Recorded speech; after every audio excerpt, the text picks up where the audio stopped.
নেপালে অন্তর্বর্তী সরকারের মন্ত্রিসভা গঠন নিয়ে রাষ্ট্রদূত সচিব এবং বিশ্লেষক মহলের সাথে বৈঠক করেছেন সুশীলা কার্কি। আসন্ন নির্বাচনে প্রতিবেশী আর পশ্চিমা দেশগুলোর সমর্থন পেতে খোঁজা হচ্ছে গ্রহণযোগ্য পররাষ্ট্রমন্ত্রী। মন্ত্রিসভা গঠনের পর দুর্নীতির তদন্ত আর সুষ্ঠু নির্বাচনই মূল লক্ষ্য বলে জানান নতুন প্রধানমন্ত্রী। নেপালে অন্তর্বর্তী সরকার প্রধানের দায়িত্ব নিয়ে অভ্যন্তরীণ আর বৈশ্বিক চ্যালেঞ্জের মুখে সুশীলা কার্কি। কেমন হবে নতুন মন্ত্রিসভা তা নিয়ে এখনো ধোঁয়াশায় দেশটির জনগণ। ৩ সদস্যের মন্ত্রিসভা গঠন করা হলেও কে পাবেন পররাষ্ট্রমন্ত্রীর দায়িত্ব তা এখনো নিশ্চিত নয়। এ নিয়ে সচিব আর রাষ্ট্রদূতদের সাথে চলছে বৈঠক। বিশ্লেষকরা বলছেন, ভঙ্গুর রাজনৈতিক অবস্থায় বৈশ্বিক চ্যালেঞ্জ মোকাবেলায় সক্ষম এমন কাউকে দিতে হবে পররাষ্ট্রমন্ত্রীর দায়িত্ব।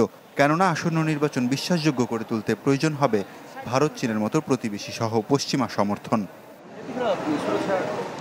শপথ নেওয়ার পর প্রথমবারের মতো বিবিসি নেপালের মুখোমুখি হন সুশীলা কার্কি। অবাধ ও সুষ্ঠু নির্বাচন নিয়ে জানান নিজের পরিকল্পনার কথা। বলেন, দিনরাত পরিশ্রমের মধ্য দিয়েই 6 মাস পর নির্বাচন দেওয়া সম্ভব। আমি আমার দায়িত্ব 6 মাসের মধ্যে শেষ করে পদ থেকে সরে যেতে চাই। আগামী কয়েকদিনে নির্বাচন কমিশনকে সক্রিয় করে তুলব আমরা। প্রথমত ভোটার তালিকা প্রস্তুত করতে হবে তাদের। একটা পুরনো ভোটার তালিকা আছে তাদের, কিন্তু সেটা হালনাগাদ করতে হবে। মন্ত্রিসভা গঠন নিয়েও অগ্রগতির কথা জানান সুশীলা কার্কি। বলেন, এ নিয়ে প্রাথমিকভাবে কয়েকজনের বিষয়ে নেওয়া হয়েছে সিদ্ধান্ত, বাকিটা নির্ভর করছে তাদের ইচ্ছের ওপর।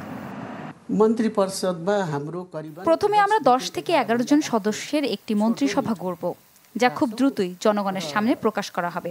আপাতত আমরা অভিজ্ঞদের সাথে বিষয়টি নিয়ে আলোচনা করছি, তবে অরাজনৈতিক ব্যক্তিদের নিয়ে ভাবছি আমরা। জেনজি বিক্ষোভে পতিত সরকারের দুর্নীতি নিয়েও দ্রুত তদন্ত শুরু হবে বলে জানান অন্তর্বর্তী সরকার প্রধান। দুর্নীতির বিরুদ্ধে ব্যবস্থা নেয়াই জনগণের অন্যতম আকাঙ্ক্ষা বলে জানান তিনি। ওয়ালিউল্লাহ ফারুক, চ্যানেল 24।